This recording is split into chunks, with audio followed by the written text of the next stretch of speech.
Hello, guys. It's Charlene here, the Meta Christian. If you have not liked or subscribed to my channel, definitely do so.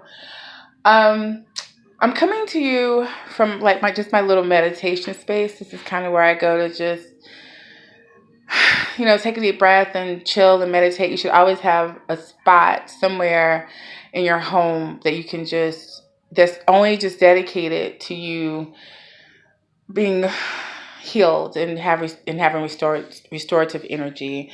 And of course my bookshelf that needs a lot of work. Right? It's a little messy. So basically I wanted to kind of do a video today, but I really didn't feel like being on camera. So I just decided that I would kind of come from this space that I'm in right now. So I wanted to kind of get into a little more of the twin flame journey. I know my page is really kind of becoming this twin flame thing, and I didn't really expect it to be that way, but my page is really just about my journey into metaphysics and God, and just knowing and realizing who God is in all of his many forms. And people try to just put him in this box, and this is not what this video is about. So this is a little different for me, because usually if you watch my videos, I usually have my points, and I'm very kind of organized with my thoughts, just like I am when I do my blogs or my Facebook. But so the reason I'm not like that now, and I'm kind of a little unfocused, is because I just met my false twin flame. And I did a video last night. I put it up and I took it down because I had to really kind of think about it a little bit more before I posted. I was in kind of not a good space when I made the video. So now, and even in that video, I wasn't sure who I was dealing with. So after making the video, I was at work actually when I made the video. So after making the video and coming home and kind of trying to think of this whole entire situation, I realized that I know exactly who this guy was. He was my false twin flame. And so it prompted me to want to do a video so people could understand what that's like when you run into your false twin. Your false twin may be a bit of a narcissist. And so I started doing some research, and a lot of I'm sorry, I'm shaking the camera. I didn't mean to do that. A lot of the research that I've done,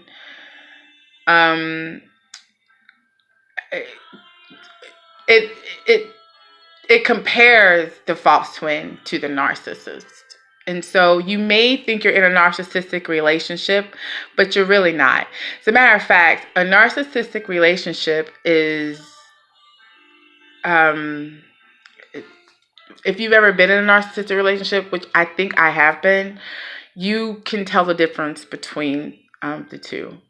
So, but the false twin does mimic a narcissist, and they will continue you in that pattern, or they'll simply ghost you. Now, that's the cool thing about a false twin, believe it or not, though it's very, very painful.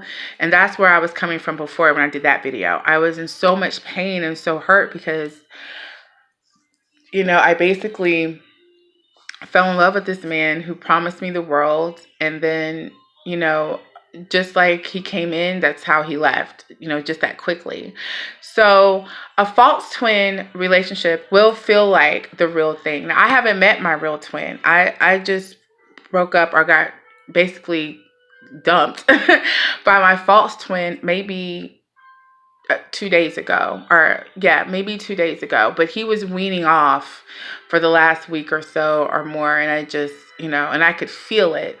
So I started to question him, why are you backing off? And, he gave excuses. I have to work, blah, blah, blah, blah, blah. And then he just kind of disappeared out of my life after giving me some kind of BS excuse about it. So here are some signs that you're with your false twin.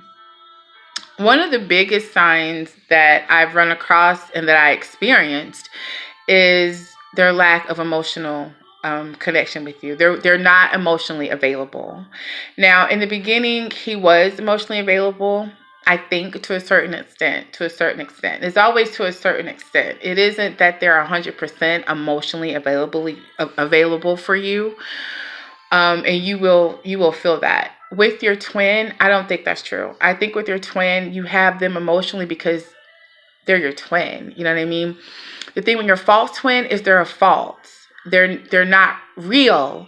So it is kind of like you're chasing a ghost. And when they disappear on you, it's because they were a ghost. You can keep putting all your energy into this relationship. This person is never going to appear for you because they're not real. They're a false twin. The reason that the false twin comes into your life, and this is another way how you know that you've run into a false twin. When you meet your real twin, the whole purpose of the twin flame relationship is to raise the vibration of the planet. When you meet your real twin, that's what you two are going to automatically want to do together. Your missions will line up, and it'll, not saying it's going to be like rainbows and butterflies. I think we need to come out of that perception that that's a twin flame journey in love, because it's not. That's like a fantasy of it. Yeah, it's going to be love, but it's a tough road. If you're not a twin flame, be happy you're not a twin flame. I hear so many people wanting to be a twin flame because they think it's this thing of, this joy of different heights, and it can be, but they don't understand the work that it really takes to be with your twin. So getting back to the symptom of the false twin, they're emotionally unavailable. Another thing is, what I just said was that people don't know how real it is to be with your twin, is because you can't hide from your twin. You can't hide anything from them. They're going to pull every piece of vulnerable, anything that you thought that you can hide, they're going to pinpoint that. So when you run into your false twin, they're going to try to pull that out of you too, but you're going to find yourself hiding. You're going to find yourself feeling like, if I let them in on everything, that they're going to leave. And you're right, they are going to leave, because they're supposed to. They're supposed to leave. With your real twin, you won't have that. You'll tell them everything about you. You will never feel like, if I tell them this, they're going to leave. You feel like no matter what I tell them, they're going to stay. And they won't have to keep, and that's another thing. You have to do a lot of inner work. And that's another reason why your false twin comes into your life, is to help you take care of some of those deficiencies that maybe you're not even aware of. I know with my false twin, I realized that I was needy. I didn't know that I was needy. I found myself checking for this dude all the time, looking at my phone, wanting to call him, being really upset if he didn't get in contact with me.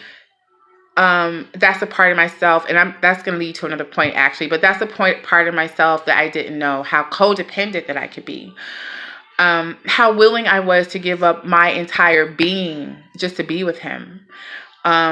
It really showed me that though I thought I was this confident woman, secure and everything, that I do have a lot of self-work, a lot of self-love that I have to mend, a lot of old wounds and things like that. And your false twin will bring up all that stuff. Now, they may not say stuff like, oh, you're this or you're that, but just being in their presence and how they deal with you will bring up all these things that you didn't know that you even had. It'll start to come to the surface that, oh my gosh, I have these insecurities, or I'm this way, or I'm that way. So that's another thing. With the false twin, when they leave, that was the next point. When he wouldn't respond to me, it would feel like my whole world had completely fallen apart. I would feel like this big void inside my chest. I would feel like just really unhappy, just really sad, like something was missing. that's not a twin flame. That's a false twin. And the reason you feel that way is because you only get their love energy when they're present, because they've never really given it to you to keep, because they're not there to stay and so when they leave, you feel the energy leave with them, and then you're grasping, trying to get it back to you. With your real twin, they have given you their energy. They've given you their love energy. It is yours to keep. You won't have to continue to wonder. That's another thing. If you're always having to wonder, does this person love me? Does this person not love me? Does he want to be with me? Does he not want to be with me? And this can go for men as well. I'm just saying he, because I'm a woman and, I deal with men. But, yeah, so if you're always wondering, does the person really want to be with me? Do they really love me? I'm not sure. Then that's not your real twin. Because with your real twin, you do know. And they don't have to always make you secure in the fact that they're around, that they want to be with you. When they're not there, you don't feel like you're missing a part of you. Like, you miss them, like if they go to work or they're not there, you may say, oh, I miss my boo-boo, I miss my man, I miss my woman, I wish they were here. But you don't feel like your whole world's going to fall apart. So that's also another sign that you're with a false flame. That's my cat, Luna. She must be in all conversations. I'm trying to think. So I want to kind of get into what this feels like, because when I was looking at some of the videos, one thing that I thought was lacking, like, everybody could give you the signs of everything, but no one could really, oh my gosh, what? But no one could really tell you what it feels like. So I want to get into what it feels like. So when you meet, oh my gosh, you big baby. So when you meet your false twin, it's going to feel like you're with your real twin. Because they are an image of them. Not them, but an image of them. So if you've watched some of my videos, you may have seen where I have talked about spiritually meeting your twin before physically meeting your twin. So I've had some really intense spiritual connections with my twin, as far as kind of knowing what he's going to look like, or sort of what he's going to look like, what profession he's going to be in, the kind of mentality, ideologies, belief systems that he would have, some of his personality traits, all the way down to maybe what his name's going to be, maybe what their birth sign. So you really get like some really cool, defined, detailed information about your twin if you're staying aligned with Elohim and the Most High, the God of all. If you are staying in line with Elohim, with God, he's going to give you the vision, and he's going to make it plain for you. He's going to let you understand exactly what it is that he's sending to you. There's no surprises. God always gives us a vision, but then he kind of breaks down the details for us, and we get ahead of the vision, and we want to see what we want to see. We want what we want now, and we kind of start messing up. But anyway, that's a whole other video. Once again, this is kind of an unfocused, very transparent, just me before I go to work type of video. So please forgive me if it rambles, or if it's not on point, if the sound isn't great, or if you hear my cat or whatever. Just go easy. I am going through kind of an emotional time right now. So you meet your false twin, and they come in and they mimic your real twin. Like, oh my gosh, you know what? I'm gonna have to put you out. I can't sit here and pet you the whole time.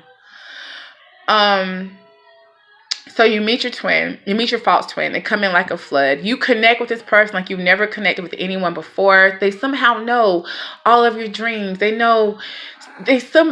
feels like you've had a conversation with them before. You have met your twin. You know it. All the signs are there. And even when you're asking, because I asked God for signs. Is this him? Is this him? Is this him?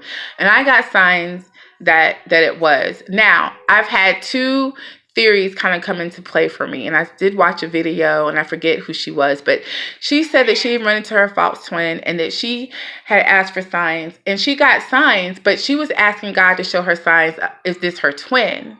She never was specific. Now, specifically, he is my twin. He's just my false twin. And also, speaking with another friend, sometimes we get signs and stuff mixed up in our mind, which leads me to another thing about the false twin. So when I met him, I had all the synchronicities, the numbers. Every video, every time I chatted him, it would be 1111 or 111. So I would get all these numbers.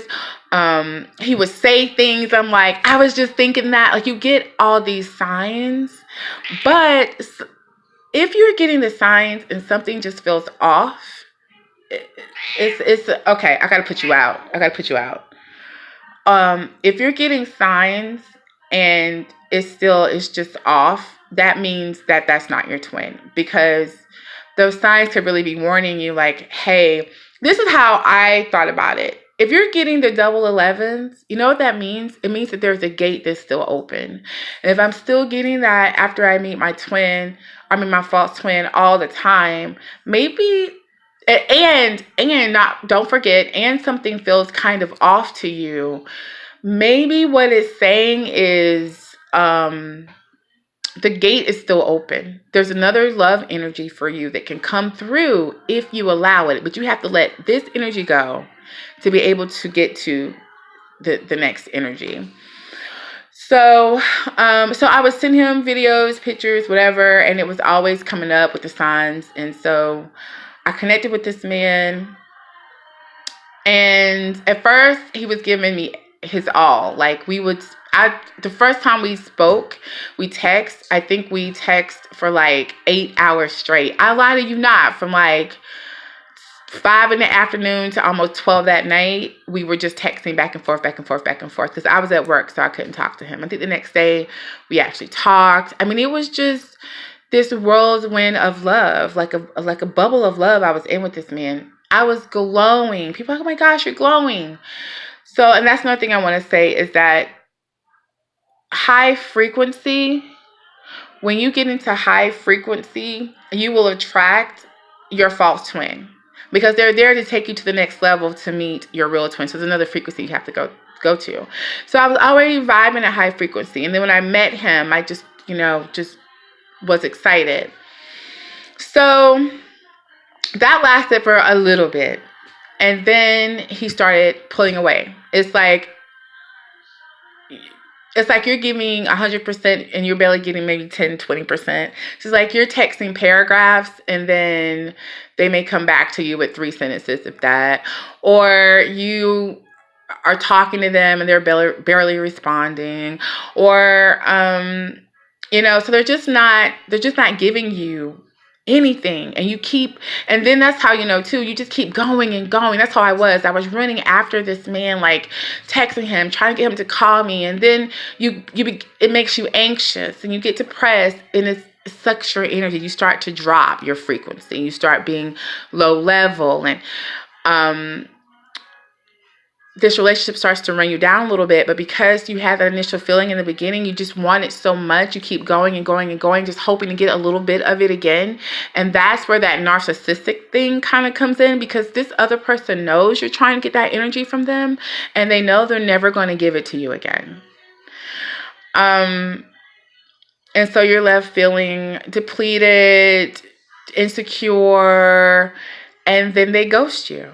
And I read about that too, that they just disappear. And that's what he did. He basically just disappeared, stopped responding. He didn't block me on social media, but he changed his profile, whatever, unfriended me. And I just ended up blocking him after that. But yeah, so I just kind of wanted to put that experience out there. I'm in a better headspace. One of the points of the video that I want to make is that we have to come out of thinking twin flame love is this hop, skip, jump kind of thing where you just chill around all the time and not have like really traumatic things happen. That's what I want to say. the twin flame journey can be a traumatic one for those that aren't really ready for it. For those that aren't a twin flame, don't try to be one. I hear people say, oh, I'm a twin flame. How do you even know you're a twin flame? And if you're not a twin flame, thank God you're not. Go find your love, your soulmate, your karmic, whoever you want to be with. Because if you're not a twin, you have that choice to be with anybody you want and be happy. And if you are a twin, you do too. But if you are a twin and you've had a taste of that love, even from a false twin, you already know that there's something that you're searching for. And honestly, if you're a twin, you've been searching for that for your entire life. If you're a twin, you've always known there's something else. There's a different kind of love that is meant for you to experience. And that in itself would keep you by yourself because you don't know how to process being in something that's not that. So if you're not a twin, be happy you're not a twin. If you are a twin, just keep on your journey. And if you can find someone that you're happy with and truly can share your life with, it doesn't have to be your twin. If you can do that, then do that. I made a decision that the only person I wanted to spend my life with was my twin. And that's because I know for a fact that my twin and I have a purpose in this life that is beyond anything that we could ever imagine. It has nothing to do with us. It is all about raising the vibration of the planet, and doing God's work for the kingdom. And I have to have my counterpart to be able to do that in complete fruition. So yeah. All right, so that's just this video. I know it was kind of rambling. I hope you got something from it. You know, the twin flame journey is not for the faint of heart. If you ran into your false twin, you're probably left feeling confused, used. You don't know if you've been with the narcissist or not. You're not sure if it was your twin or not. You're not even sure how all of this happened. You feel depleted, you feel depressed, you're crying, you're upset, you're emotionally a wreck, and you're trying to figure out, how do I get myself back to where I was before I met this person? And here's the thing, you're not supposed to go back to who you were before you met them. Take the lessons that you've learned. Take a step back, look at the relationship, pull out those lessons from that person. Don't hate them. Don't have malice toward them. They came into your life for a reason. I mean, honestly, without them, you may never meet your twin because the false flame comes in to open the way for the real flame to come through. So if you met your false twin, be happy and be excited because you're on the journey. You are where you should be to come into union with your twin. So that's what I want to give you. I haven't talked to my false twin. It's been about 3 days. And I think I texted him last night and he still didn't respond. And that's when it hit me. And I realized when I took the video down, I'm like, wait a minute. I know what this relationship is. And when you get clarity on it, it does free you. And I'm not as sad this morning. I'm not as depressed this morning. I actually feel really good. I'm in my meditative space and I'm happy. So yeah, I just wanted to put that out there. Whatever feeling you're going through, it will pass. Don't let it take you away from who you are and from who you can be and from this journey that you're on. Have faith that if God told you that you're a twin and he's giving you that vision, that man or woman is out there for you and that they love you and that they're looking for you just like you're looking for them. So that's it, guys. Long video. You guys have a good one. Have a happy Sunday. I have to go to work, so I hope everybody enjoys their weekend. Bye.